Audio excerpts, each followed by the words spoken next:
मेरा नाम है प्रतीक। मैं हूँ स्टैंडर्ड 12th का एक छात्र। मेरा मकसद स्टेज पर आने का इसलिए है ताकि मैं आपको कुछ कहानियों से परिचित करा सकूं। वो कहते हैं ना कि अगर कहानियों से कुछ सीख मिलती है तो सीख लेने में बुराई ही क्या है।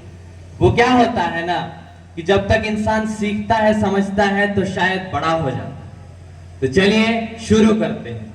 क्या होता है कि मैं एक दिन कहीं से जा रहा होता हूँ और जो मेरा ड्राइवर होता है ना, वो मुझको एक रास्ते से लेकर जाता है। तो मैं कुछ लोगों को देखता हूं जो सोए हुए रहते हैं, ना उनको कुछ तकलीफ होती है, ना उनको कुछ समस्या होती है, मस्त मगन अपनी दुनिया में रहते हैं। एक्चुअली वो एक कब्रिस्तान होता है। इनको ना ही कोई तकलीफ है, ना ही कोई दिक्कत है। तुम इनको मारो, तुम इनको कुछ कहो, ये कुछ करते ही नहीं है। वो तो कहेंगे तुम करे जाओ, तुम करे जाओ, हमें क्या दिक्कत।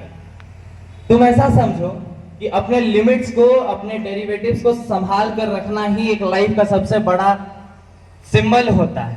वो कहते हैं कि अगर एक कोयले को अंगीठी के पास रखो तो वो गर्म होता है, और जैसे ही उस अंगीठी को उस कोयले से हटाते हो तो ठंडा हो जाता है। मैं अगर कहूं कि तुम एक एग्जांपल लो कि तुम एक रूम में हो और बाहर का टेम्परेचर -12 डिग्री, -15 डिग्री कुछ ऐसा है। तुमने अपने रूम में एक अलाव जला कर रखा है। जब तक तुम उस अलाव के पास हो तब तक तुमको गर्मी महसूस नहीं होगी, लेकिन जैसे जैसे उस अलाव से दूर होते जाओगे तुमको गर्मी लगना महसूस होगी। तो ये अलाव ही है एक टाइप का प्रैक्टिस, एक टाइप की ट्रेनिंग। मैं एक एग्जांपल से और समझाना चाहूंगा। एक बार एक आदमी एक डॉक्टर के पास जाता है आंख चेक करवाने के लिए। तो वो डॉक्टर किसी एक पेशेंट के साथ बिजी होता है, तो वेटिंग लगी हुई होती है। तो वो आदमी सोफे पर जाकर बैठ जाता है और ऑब्जर्व करता है कि क्या बातचीत हो रही है। जो आदमी डॉक्टर के पास बैठा था उसके आंख में दिक्कत थी, तो उसको एक चश्मा पहनाया जाता है और कुछ लेंसेज लगाए जाते हैं। पहले लेंस पर पूछा जाता है कि क्या तुम्हें दिख रहा है, तो वो बोलता है कि नहीं।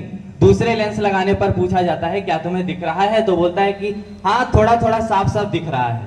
तीसरे लेंसेज पर बोला हाँ, अब थोड़ा क्लियर होने लगा है। चौथे लेंसेज पर बिल्कुल सही दिखने लगता है। तो जो आदमी ऑब्जर्व कर रहा होता है वो जाता है। उसके बाद उससे पूछा जाता है कि क्या दिक्कत है, तो बोलता है दिखता नहीं। तो उसको भी वही प्रक्रिया शुरू से लेकर अंत तक की जाती है। 8, 9, 10, 11 जितने लेंसेज थे उसको पहनाए दिए जाते हैं और पूछता है कि क्या तुम्हें दिखाई दे रहा है, तो वो कहता है नहीं।